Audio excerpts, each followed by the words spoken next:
For love and a time for living. Take a chance and face the wind. My name is Jordan Graw. I am Dr. Samantha Hanson's PhD student at the University of Alabama. And we are working with the TAMNNET array in northern Victoria Land in Antarctica.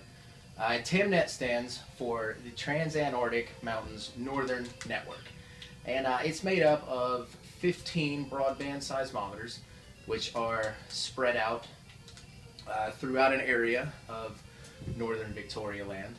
And we're using this data to try and study the crust and the upper mantle from beneath northern Victoria Land.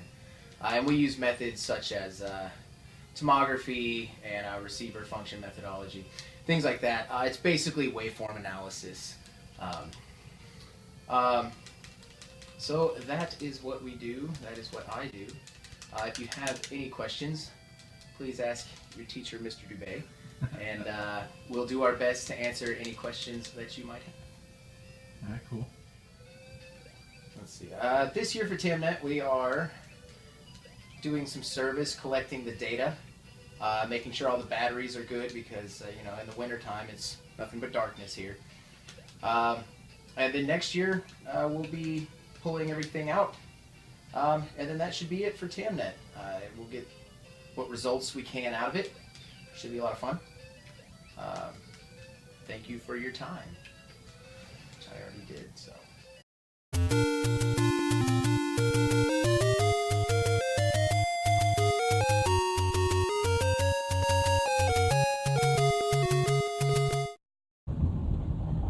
So, Dr. Hanson, how are things going this year?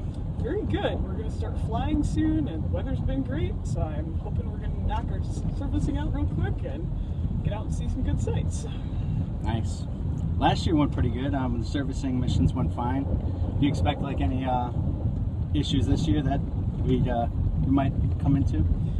I don't really anticipate any problems. There's a couple of stations that look like they're tilting a little bit, so we're going to have to pick them up and check them, make sure they're not getting too far off center. But other than that, it should be just digging. Cool. Dr. Hanson, you travel a lot for work. Obviously down here in Antarctica, are you planning on traveling anywhere else anytime soon? I am.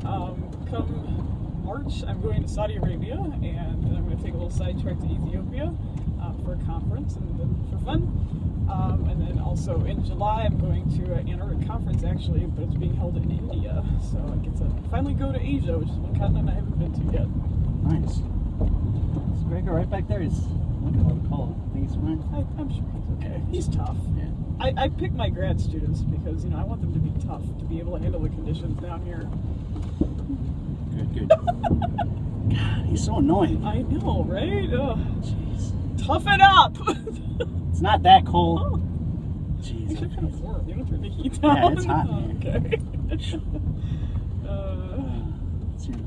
You seen any wildlife in McMurdo yet this year? Well, you know, as the ice comes out, we'll get more penguins into town. And, oh, Jesus. I think that was a penguin. Oh, no, I'm sure it's fine. No worries. All right. Hey, I just met you, and this is crazy, but here's my number, so call me maybe.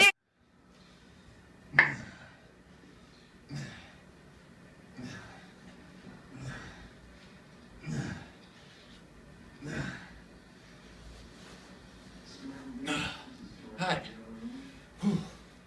My name is Greg Brett, and I'm a master's student at the University of Alabama.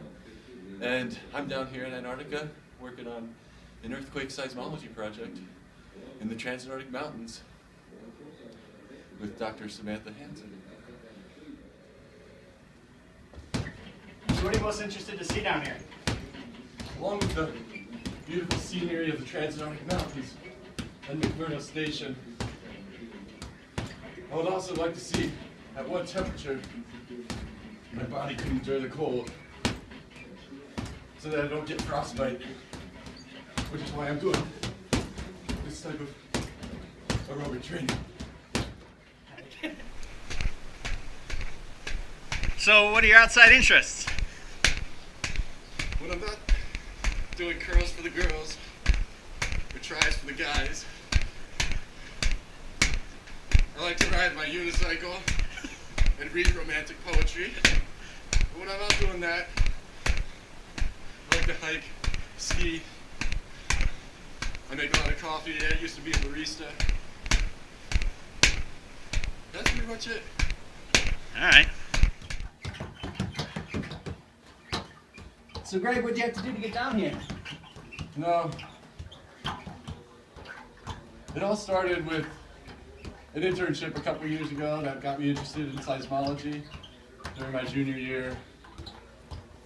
But it's not like I had a rock collection when I was younger. I didn't become interested in geology until my freshman year of college, when I took a couple classes, realized science was cool, realized that studying geology would bring me to pretty awesome places like Antarctica. And then I just followed my passion. That's all you have to do. Then it's easy. If you follow your passion, then you never work a day in your life. There you go. So where do you see yourself in 10 years?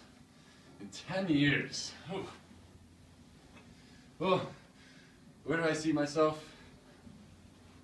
I hope to have a really big beard. This beard is about a month long, so I hope to have a really big beard. But also, I really like research. So, I feel like I may go on to get my PhD in seismology, do some research and do some more research in really cool areas such as Antarctica or Mars, and then hopefully either find a job teaching or working in industry. Those are my options. And if those don't work out, I'll open up a coffee shop. Any last words? The only words I have are, but the most pain I've ever been in was on this rowing machine as a rower during my undergrad years. And that pain makes everything else seem so much easier. Studying psychology, taking math classes, taking the hard courses, challenging myself. How fast you go? Challenging myself.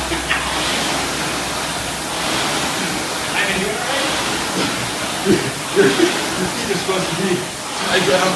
I'll have it up. Want to race? Yeah.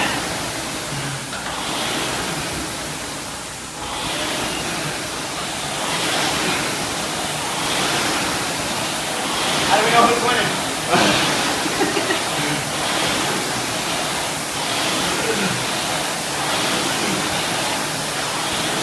You got a lot more numbers than I do. I'm on calories from